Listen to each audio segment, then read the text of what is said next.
কজন মানুষ চলে গেছেন না ফেরার দেশে, চারপাশে নেমে এসেছে শোকের ছায়া। আত্মীয় স্বজন, প্রতিবেশী আর প্রিয়জনের জড়ো হয়েছেন তার শেষ বিদায় জানাতে, এমন মুহূর্তে যেখানে কান্না আর স্তম্ভবতা ছাড়া কিছুই থাকার কথা না। ঠিক তখনই ঘটে গেল এক অপ্রত্যাশিত এক দৃশ্য। মৃতদেহের পাশে বাজতে শুরু করে হঠাৎ করে গান, আর তার সুরে তাল মিলিয়ে শুরু হয় নাচ। অবাক হচ্ছেন, এই অবিশ্বাস্য ঘটনাটি ঘটেছে ভারতের মধ্যপ্রদেশ মান্দসৌরে।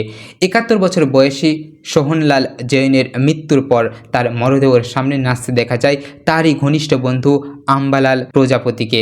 ভিডিওতে স্পষ্ট দেখা যায় প্রজাপতি লাউড স্পিকারে গান চালিয়ে একা একা নাচছেন মরদেহের সামনে, আর তার হাতে ধরা একটি চিঠি। চারপাশে সবাই স্তব্ধ, কেউ কিছু বলছে না, শুধু তাকিয়ে আছে চুপচাপ। এ যেন বন্ধুত্বের এক অনন্য প্রকাশ। স্থানীয় সংবাদ মাধ্যমকে আম্বালাল জানান, তার প্রিয় বন্ধু সোহনলাল মৃত্যুর আগে অনুরোধ করেছিলেন, আমার শোভাযাত্রায় তুমি নাচবে। বন্ধু হিসাবে সেই ইচ্ছা তিনি মর্যাদা দিয়ে পালন করেছেন। আবেগঘন কণ্ঠে তিনি বলেন, সে শুধু বন্ধু ছিল না, ছিল আমার ছায়ার মতো। ওর শেষ কথাকে সম্মান জানাতেই আমি আজ নাচছি। সেই হাতে ধরা চিঠিতেও লেখা ছিল স্পষ্টভাবে, আম্বালাল ও শরকলাল এক মরদেহের সামনে নাচবে। আর যদি কাউকে কখনো কষ্ট দিয়ে থাকে তাহলে আমাকে ক্ষমা করে দিবেন।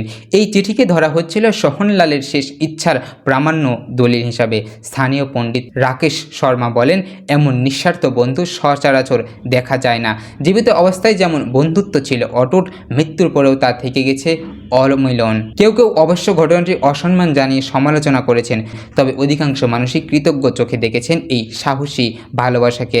যে বন্ধুত্ব কেবল জীবনের জন্য নয়, মৃত্যুর পরও থেকে যায় অবিচ্ছিন্ন। এই গল্প যেন তারই এক নিঃশব্দ প্রমাণ।